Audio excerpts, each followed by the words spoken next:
அதை பல முறை சொல்லியிருக்கேன். இன்னைக்கு உங்க மூலமாக, ஊடகங்கள் மூலமாக இன்னைக்கும் சொல்லுது. நீ ஒரு தனியா கட்சி ஆரம்பிச்சுக்கோ. 20 பேர் 21 பேர் எவ்வளவு பேர் சேர்ந்த ஒரு கட்சி ஆரம்பிக்கலாம்? 21 பேர். நீ வச்சிருக்கிற கும்பல்ல 21 பேர் இருக்காங்க. அந்த கும்பல் அவங்கள வச்சு ஒரு புது கட்சி ஆரம்பிச்சுக்கோ.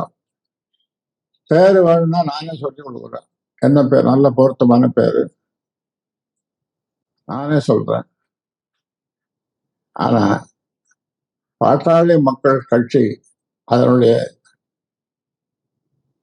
கொடி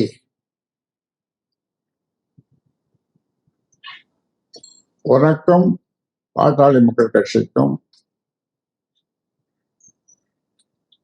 எந்த சம்பந்தமும் இல்லை, என்னோடும் எந்த சம்பந்தமும் இல்லை என்று பகிரங்கமாக நான் சொல்லிவிட்டேன்.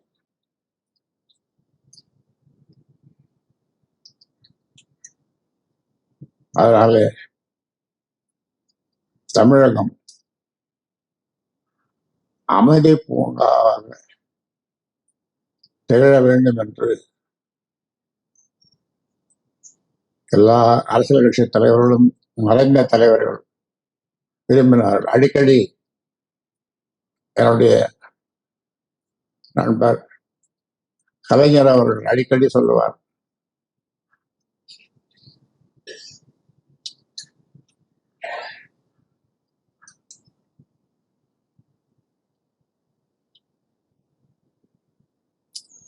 நாகரிகமான அரசியலை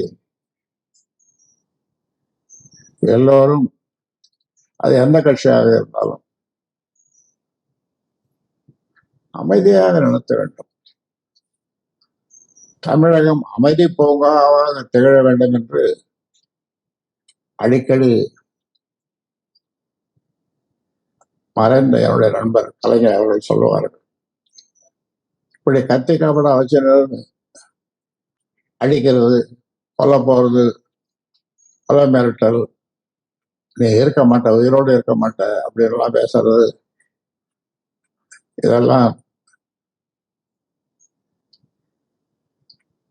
இதெல்லாம் டீசென்ட் அண்ட் டெவலப்மெண்ட் பாலிட்டிக்ஸ் இல்லை, அமைதி பூங்காவாக இருக்காது.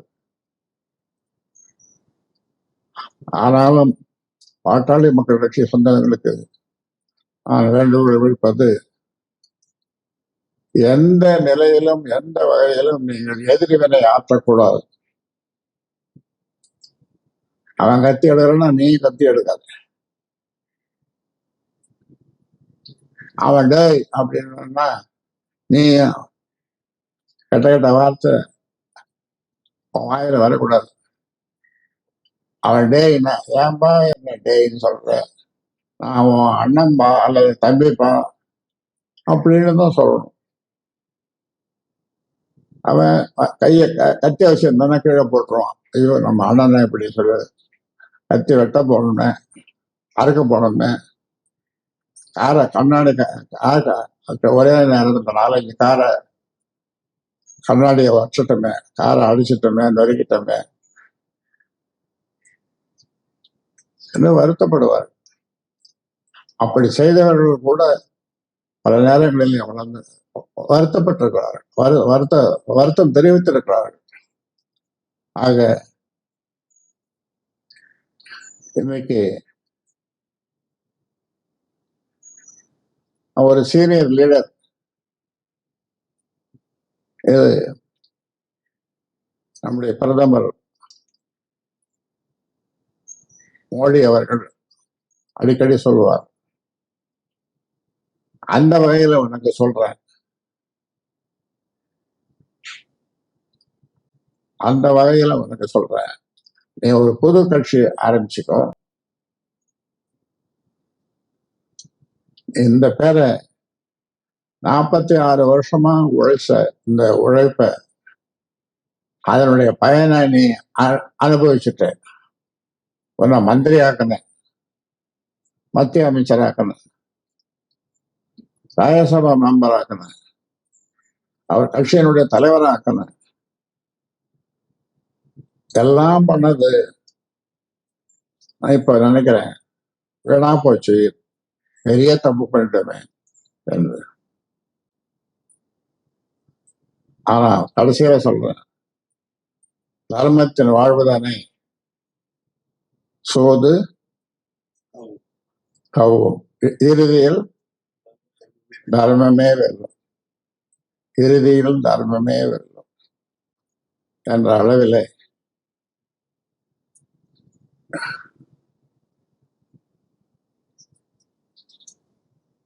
இறுதியாக சொல்லுகிறேன். நீ ஒரு கட்சி ஆரம்பிச்சுக்கோ. திரும்ப திரும்ப சொல்றேன், ஒரு நல்ல பேரு கிடைக்கல வேணாம்னா என்ன, நான் சொல்றேன் பேர் சொல்லி கொடுக்குறேன், அந்த பேரை வச்சு நீ ஆரம்பிச்சுக்கோ. உங்ககிட்ட கும்பலை கூட சேர்த்துக்கோ. பொறுப்புகளை இப்ப கொடுத்துருக்குற கார் கொடுத்துருக்குற, காரு கொடுத்து பழைய காரு கொடுத்து ஒரு பொறுப்பு. இங்க இருந்து ஆளு திடீர்னு துணி எடுத்துட்டு வரேன்னு சொல்லி ஊருக்கு நம்ம ஊருக்கு போயிட்டு வரேன்னு வந்தா பார்த்தா அங்க போய் நிக்கிறேன் காரோட போட்டோ. அது வேற, அது ஒரு போட்டோ. இதெல்லாம் நாங்க நினைச்சு எடுத்தோம். இது உங்களுக்கு இதான் வர்றது டீசன் அண்ட் டெவலப்மெண்ட் பாலிடிக்ஸ். என்னையும் ஜி.கே. மணியையும் எவ்வளவு மோசமா தரக்குறைவா பேச முடியுமோ. தமிழ்நாட்டு அரசு இல்லை, இது மாதிரி 25 வருஷமா 30 வருஷமா உழைச்ச ஒரு தலைவர் ஜி.கே. மணி, அவரை எந்த கட்சியினர் பார்த்தாலும் இவர் கைதான் முதல்ல கூப்பிடும், ஜி.கே. மணியினுடைய கைதான் முதல்ல கூப்பிடும். அண்ணே சௌக்கியமா இருக்கீங்கன்னா 2 பேரும் செலவு செய்வார்கள். அவருக்கு யாரும் எதிரி கிடையாது.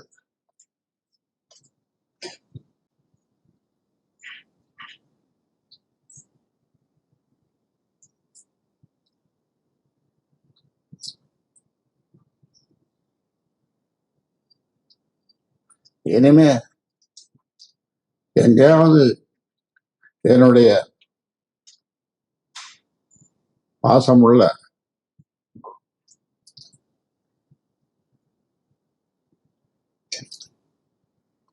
கட்சிக்காரர்கள் அவர்கள் பேர்ல எங்கு ஏதாவது ஒரு சுண்டு விரல் பட்டாலும்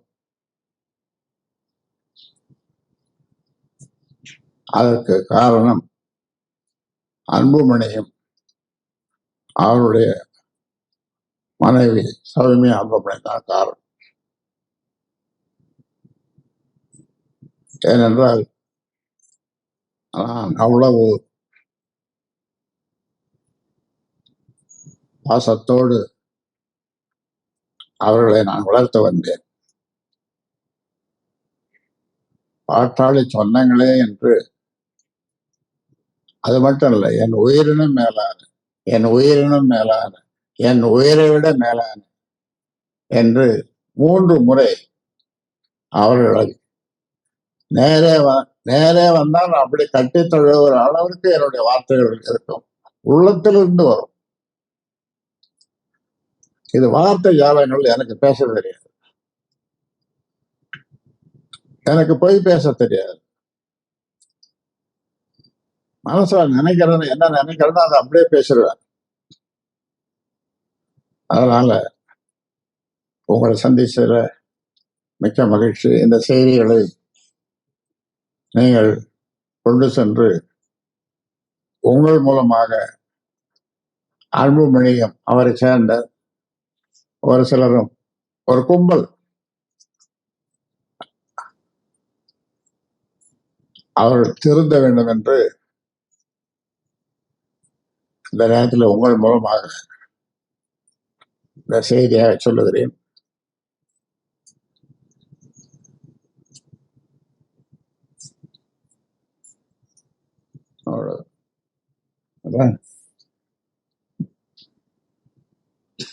உங்களுக்கு என்னுடைய உலகணிந்த நன்றியை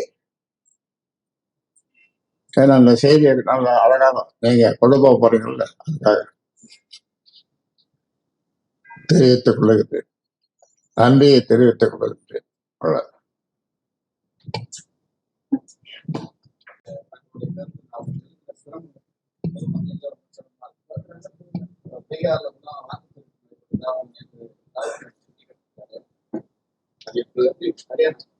இல்ல, இதுக்கெல்லாம் இப்ப நான் பேசணும். இப்ப இவ்வளவு நேரம் சொன்னேன்.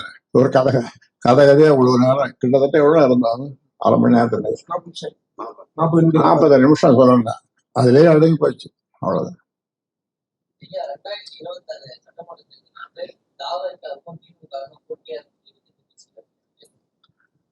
அதுதான் நாடு இருக்குது. டிசம்பர் மாசத்துல எங்களுடைய பொதுக்குழு டிசம்பர் 30 என்ன ஊர் அது? தலைவாசல் ஆத்தூர் பக்கத்துல இருக்கிற தலைவாசல்ல இடம்லாம் நாங்க பதிவு பண்ணிட்டோம். 30ஆம் தேதி டிசம்பர் 30 பொதுக்குழு. அந்த பொதுக்குழு முக்கியமான பொதுக்குழு. அது கூட்டணி பற்றி மற்ற விஷயங்கள் பற்றி எல்லாம் மக்களுடைய பொதுக்குழு உறுப்பினர்களுடைய கருத்துக்களை கேட்டு அவர்கள் என்ன கருத்துக்களை சொல்லுகிறார்களோ அதன் அடிப்படையில் கூட்டணி, கட்சி வளர்ச்சி, மக்களுக்கு வாழ்த்துக்கள்,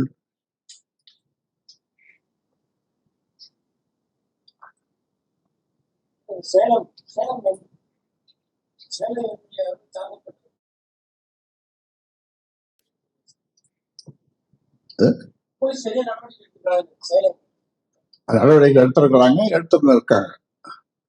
நடவடிக்கை எடுத்திருக்கிறாங்க, எடுத்துட்டு இருக்காங்க.